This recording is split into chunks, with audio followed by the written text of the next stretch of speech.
The last 3 months of 2021, California saw a large amount of precipitation. However, even with all that rainfall, 2021 was California's driest year in a century. Then 2022 kicked off to an even drier start, with January, February, and March receiving the least amount of rain and snow in over 100 years.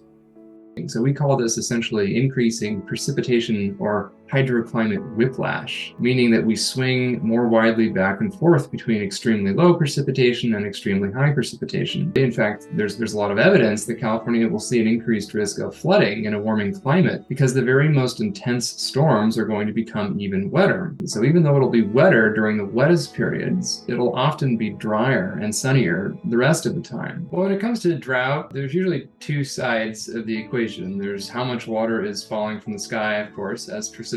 And on the other side of the drought equation is how much water is evaporating back into the atmosphere. That is driven by a number of things, chief of which really is temperature. And so that's one of the main reasons why in a warming climate, we're seeing the ability for droughts to deepen more severely and more quickly than they used to because it's so much warmer than it used to be. With water reservoirs at historical low levels, it's clear that the drought is affecting water availability. But there's much that can be done by local water districts to reduce the drought's impact. Eastern Municipal Water District reuses 100% of its recycled water that comes from our sewage treatment plant. Virtually all of it goes to farming, landscaping, golf courses. All this water is used in place of using highly valuable potable water. We have 10,000 acres of agriculture that is now utilizing recycled water instead of potable water. They have stopped using groundwater for the most part. We have ponds in the Hemet area, and we bring in water from Metropolitan when it's available, or in the future, possibly recycled water that's been cleaned up to replace groundwater so that in the event things happen and we don't have enough water, we can utilize those sources.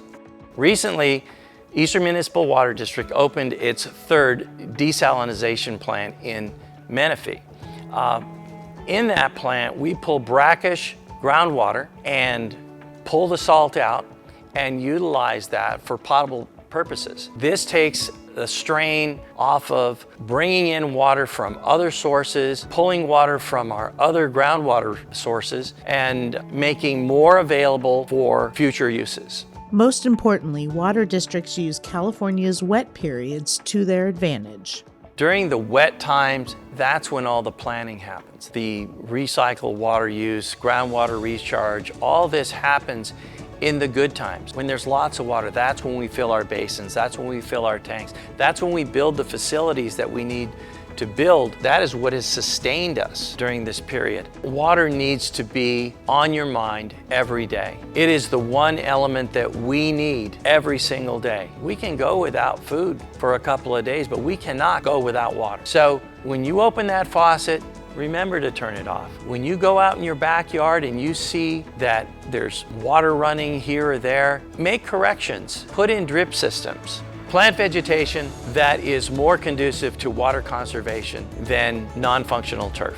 While water conservation is necessary, scientists say we will most likely continue to see an increase in extreme weather conditions until climate change is addressed. It really does matter. Is it a small additional increase or is it a large additional increase? And that's the range of outcomes that are still plausible depending on how much and how quickly we mitigate our carbon emissions. And so there's a wide range still of potential futures, ones that are only somewhat warmer and somewhat more extreme than we're experiencing today, and others that are dramatically more so. And we could still end up on either path. So I know which one I'm rooting for, but there's a lot of work still to get there. While we're battling global warming, we can't control how much water comes to us during wet or dry periods, but we do have control over how the water is used and conserved. Our future is in our hands.